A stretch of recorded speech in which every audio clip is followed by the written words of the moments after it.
بسم الله الرحمن الرحيم. عن جابر بن عبد الله رضي الله تعالى عنه قال: جاء سليك الغطفاني يوم الجمعة ورسول الله صلى الله عليه وسلم قاعد على المنبر، فقعد سليك قبل أن يصلي، فقال له النبي صلى الله عليه وسلم: أركعت ركعتين؟ قال لا. قال قم فاركعهما أو كما قال عليه الصلاة والسلام. رواہ مسلم.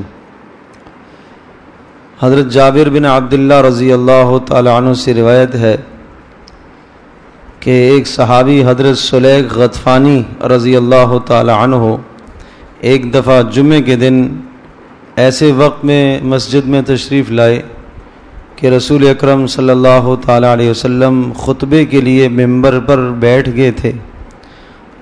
ابھی تک حضرت صلی اللہ علیہ وسلم نے خطبہ شروع نہیں فرمایا تھا. تو حضرت سلیک رضی اللہ تعالی عنہ اسی حال میں آ کر بیٹھ گئے اور انہوں نے آ کر مسجد میں کوئی نماز وغیرہ نہیں پڑھی، یعنی تحیۃ المسجد 2 رکعت نماز نہیں پڑھی. تو رسول پاک صلی اللہ علیہ وسلم نے ان سے پوچھا کہ کیا تم نے 2 رکعتیں پڑھ لی ہیں؟ انہوں نے کہا نہیں اللہ کے رسول. تو رسول اکرم صلی اللہ علیہ وسلم نے ارشاد فرمایا اٹھو اور پہلے 2 رکعتیں پڑھو. اٹھ جاؤ اور پہلے 2 رکعتیں پڑھو.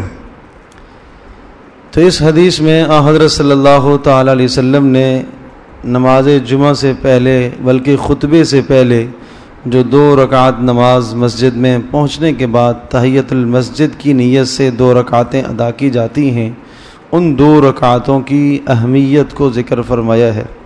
اور اس سے بعض ائمہ نے، امام شافعی رحمۃ اللہ علیہ، امام احمد بن حنبل رحمۃ اللہ علیہ نے اس حدیث سے استدلال لیا کہ جمعے کے دن جمعے کی نماز سے پہلے تحیۃ المسجد پڑھنا واجب ہے، اس لیے کہ آپ علیہ السلام نے اس شخص کو بیٹھے ہوئے کو اٹھایا اور کہا کھڑے ہو جاؤ، پہلے 2 رکعت نماز پڑھ لو پھر اس کے بعد بیٹھنا.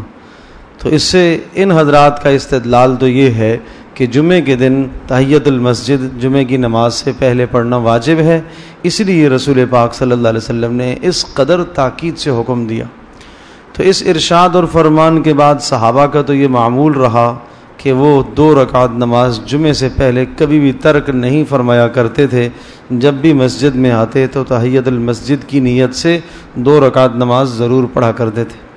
اب بات یہ ہے کہ جب امام خطبہ شروع کر چکے، خطبے سے مراد عربی کا خطبہ، اور یا اس خطبے کے لیے ممبر پر جب بیٹھ جائے تو حدیث پاک میں یہ بھی آیا ہے کہ جب امام ممبر پر خطبے کے لیے بیٹھ جائے تو اس کے بعد کوئی تسبیح نہیں، کوئی نماز نہیں، کوئی ذکر نہیں، کوئی کلمہ نہیں ہے، خاموشی سے تم خطبے کو سنو. تو ایک طرف یہ حدیث بھی ہے جس سے یہ پتہ چلتا ہے کہ خطبے کے شروع ہو جانے کے بعد پھر نفل کا پڑھنا جائز نہیں ہے. تو اس لیے علماء نے تطبیق دونوں روایات میں یہی دی ہے کہ احتیاط اسی میں ہے کہ آدمی اس وقت مسجد میں آئے کہ اب تک خطبہ شروع نہ ہوا ہو، تاکہ دونوں حدیثوں پر عمل ہو جائے کہ جب ایسے ٹائم میں آئے گا کہ اب تک خطبہ شروع نہیں ہوا تو وہ 2 رکعتیں آ کر پڑھ لے گا. اور وہ جو حدیث میں آیا ہے کہ جب خطبہ شروع ہو جائے یا امام ممبر پر بیٹھ جائے تو اس کے بعد کسی بھی قسم کا کلام نہ کیا جائے، تسبیح نہ پڑھی جائے، ذکر نہ کیا جائے، خاموشی سے خطبے کو سنا جائے، اس حدیث پر بھی عمل ہو جائے گا اور اس والی حدیث پر بھی عمل ہو جائے گا. بہرحال یہ ہم اپنے معمول میں لے آئیں. بہت سارے لوگ جب جمعے کے دن آتے ہیں انہیں اس حدیث کا چونکہ اندازہ نہیں ہے یا اس کی اہمیت کا انہیں پتہ نہیں ہے تو 2 رکعت نماز پڑھے بغیر بیٹھ جاتے ہیں. اس کے علاوہ پھر نماز جمعہ سے پہلے 4 رکعتیں ہیں اور نماز جمعہ کے بعد پھر 4 رکعتیں ہیں اور پھر اس کے بعد مزید 2 رکعتیں اور 2 نفل ہیں. ہاں جو بعد کی 2 رکعت نماز ہیں اس میں یہ گنجائش ہے کہ پہلے آدمی 2 پڑھے اور پھر 4 پڑھے، لیکن افضل اور بہتر یہ ہے کہ پہلے 4 رکعتیں ادا کرے اور اس کے بعد 2 ادا کرے اور اس کے بعد 2 نفل اگر پڑھنا چاہے تو وہ پڑھ لے، ورنہ 6 رکعت نماز سنت وہ جمعہ کی نماز کے بعد پڑھنا چاہیے، وہ مؤکدہ میں شامل ہے. پہلے بھی 4 اور بعد میں بھی 4 اور پھر مزید 2 رکعت. اور یہ جو 2 رکعتیں جن کا یہاں تذکرہ ہے یہ تحیۃ المسجد ہے جو مسجد کا حق ہے. جب بھی ہم مسجد میں آئیں اگر وقت مکروہ نہیں ہے تو چونکہ فجر کی نماز میں جب آپ آتے ہیں تو اس وقت جو ہے نفل پڑھنا جائز نہیں ہے. فجر کی اذان ہو جانے کے بعد صبح صادق سے لے کر اشراق کا وقت داخل ہونے اور سورج کے طلوع ہونے کے 15 منٹ بعد تک کسی بھی قسم کی نفل نماز جائز نہیں ہے. اس لیے فجر میں تو تحیۃ المسجد نہیں پڑھی جاتی. ظہر میں آپ آتے ہیں اگر وقت وافر موجود ہے تو 4 رکعت نماز سنتیں بھی ادا کیجئے اور اس سے پہلے آپ 2 رکعت نماز تحیۃ المسجد بھی پڑھیں. عصر میں آپ آتے ہیں وقت اگر وافر موجود ہے تو آپ 4 رکعت نماز سنتیں غیر موقدہ بھی پڑھیں اور اس سے پہلے 2 رکعت نماز نفل تحیۃ المسجد بھی پڑھیں. اور اگر وقت قلیل ہے تھوڑا ہے تو 2 رکعت نماز نفل میں بھی آپ 2 رکعت نماز نفل پڑھیں اور اسی میں وہ غیر موقدہ کی بھی نیت کر لیں اور تحیۃ المسجد کی بھی نیت کریں.